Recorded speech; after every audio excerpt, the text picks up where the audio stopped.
भावनाओं का आदर करने के लिए। एक तरफ हिंदू राजा, एक तरफ मुसलमान राजा, दोनों आपस में लड़ते रहते थे, ऐसा हमको एक चित्रण किया जाता है।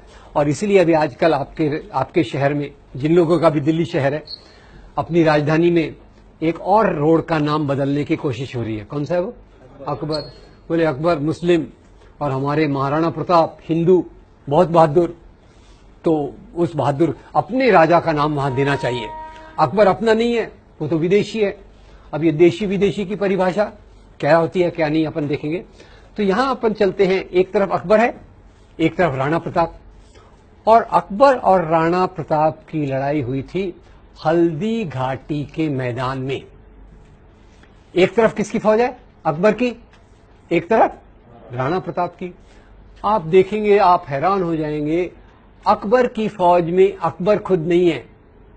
अकबर के बदले कौन है? राजा मान सिंह। हेलो, अकबर के बदले कौन है? राजा मान सिंह। और राजा मान सिंह के असिस्टेंट जनरल जो हैं, वो बड़े प्यारे व्यक्ति हैं कि उनके नाम पे बहुत अच्छी 2 हिंदी फिल्में बनी हुई हैं, शहजादा सलीम, मुगले आजम और अनारकली। राजा मान सिंह कौन थे? अकबर के प्रधान सेनापति। सेनापति नहीं, हेलो, सेनापति नहीं, प्रधान सेनापति। और शहजादा सलीम उनके असिस्टेंट। ये अकबर की फौज हो गई।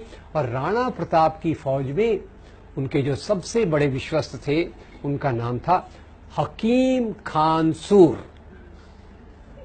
दोनों तरफ हिंदू, दोनों तरफ हिंदू, दोनों तरफ मुसलमान। तो ये हिंदू मुसलमान की लड़ाई है या 2 राजाओं की लड़ाई है? ये लड़ाई धर्म के लिए है कि सत्ता के लिए? तो जरा अपने प्रधानमंत्री जी को बता दीजिएगा, वो ऐसी उल्टी सीधी क्या फिलॉसफी चल रही, इतनी सरल चीजें हैं और ये लोग समझने से इनकार कर रहे हैं। और यही प्रधानमंत्री जी का नाम आया तो थोड़ा और बता दूं, बुरा मत मानिएगा, उनको बताना मत मेरे बारे में। खैर, अपने प्रधानमंत्री जी आए बंबई, हमारे चुनाव के लिए वोट लेने थे। तो आपको पता है हमारे महाराष्ट्र बंबई में एक राजा बहुत पॉपुलर है। हमारे एयरपोर्ट का नाम, रेलवे स्टेशन का नाम, हमारे बड़े पार्क का नाम शिवाजी। यहां तक कि हमारा वड़ा पाव जो है ना, उसको भी हमने नाम शिव वड़ा पाव कर दिया, तब से वो ज्यादा स्वादिष्ट हो गया।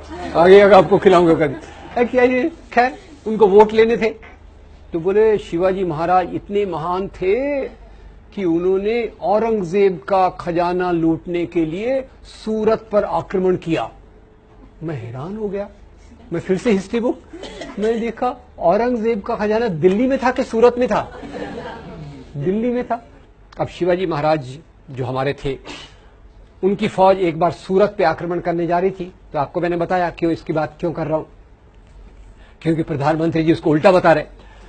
तो जब ये फौज सूरत पे आक्रमण करने जा रही थी, तो शिवाजी महाराज ने अपनी फौज को 3 इंस्ट्रक्शंस, निर्देश दिए। ये इंस्ट्रक्शंस क्या थे? पहला इंस्ट्रक्शन था, देखो भाई, आप जा रहे हो, रास्ते में हजरत बाबा की दरगाह है। हजरत बाबा की दरगाह को कोई नुकसान नहीं पहुंचना चाहिए। उसके उलट मेरी ओर से हजरत बाबा को ये भेंट, गिफ्ट दे देना। नंबर 2, इसी सूरत में फादर एम्ब्रोस पिंटो का एक आश्रम है। फादर एम्ब्रोस पिंटो के आश्रम को कोई नुकसान नहीं होना चाहिए। नंबर 3, जब आप लूटमार कर रहे हो, अगर आपके हाथ पे किसी दूसरे धर्म के मानने वाले की पवित्र पुस्तक, अपन ने पवित्र पुस्तकें देखी, अगर दूसरे धर्म के मानने वाले की पवित्र पुस्तक आ गई तो उसका अपमान मत करो, पूरे आदर के साथ उसको उस धर्म के मानने वाले को दे दीजिए। तो ये हमारे शिवाजी महाराज, और यही शिवाजी महाराज जिनको आज हिंदू धर्म के नाम पे उछाला जाता है। आपको बता दूं, शिवाजी महाराज की फौज में 12 सेनापति थे जो मुसलमान थे। और तो और एक बार वो शिवाजी महाराज की एक कहानी से पूरा क्लियर हो जाएगा कि उनकी क्या राय थी और ये हिंदू मुसलमान का क्या चक्कर है। एक बार शिवाजी घोड़े पे बैठ के जा रहे थे, उनके जासूस ने देखा कि उनकी कमर में तलवार नहीं है।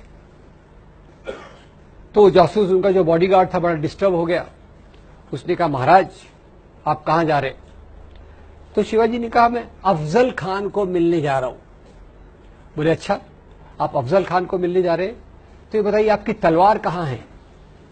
शिवाजी कहते हैं भाई देखो अफजल खान और मेरे बीच में एक समझौता हुआ है, अंडरस्टैंडिंग है कि जब हम मिलेंगे हमारे पास कोई हथियार नहीं होगा।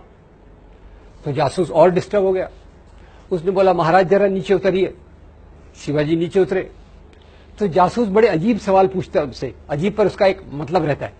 तो जासूस बोलता है महाराज ये बताइए आपकी हाइट कितनी है। शिवाजी हैरान हो गए, ये कोई मेरा रिक्रूटमेंट कर रहा है क्या, मेरे को कोई नौकरी पे ले रहा है क्या। फिर भी खैर बॉडीगार्ड था तो उसको जवाब देना पड़ा। बोले मेरी हाइट होगी कुछ 5 फुट 6 इंच। बोले आपकी हाइट 5 फुट 6 इंच है। अफजल खान की हाइट क्या है? अरे अफजल खान तो बोले पठान है, 6 फुट से भी लंबा है। फिर बोले आपका बॉडी साइज क्या है? आजकल तो बॉडी साइज बताना बड़ा इजी है ना, शर्ट की साइज से small, medium, large, extra large. अब शिवाजी उस समय तो और रेडीमेड शर्ट्स होते नहीं थे, तो शिवाजी ने कहा होगा मेरा साइज मीडियम टू लार्ज है। बोले अफजल खान का साइज क्या है? बोले अफजल खान का साइज तो एक्स्ट्रा एक्स्ट्रा एक्स्ट्रा लार्ज होगा। तो बोले महाराज जब आपको वो मिलेगा बिना हथियार के तो आपका वो गला दबा के आपका मर्डर कर सकता है कि नहीं। शिवाजी ने कहा यह बात तो सही है। तो बोले महाराज भोले मत बनो, ये गुप्त हथियार पहचाना आप, वाघ नख, आयरन क्लॉज, ये गुप्त हथियार साथ में लेके जाइए।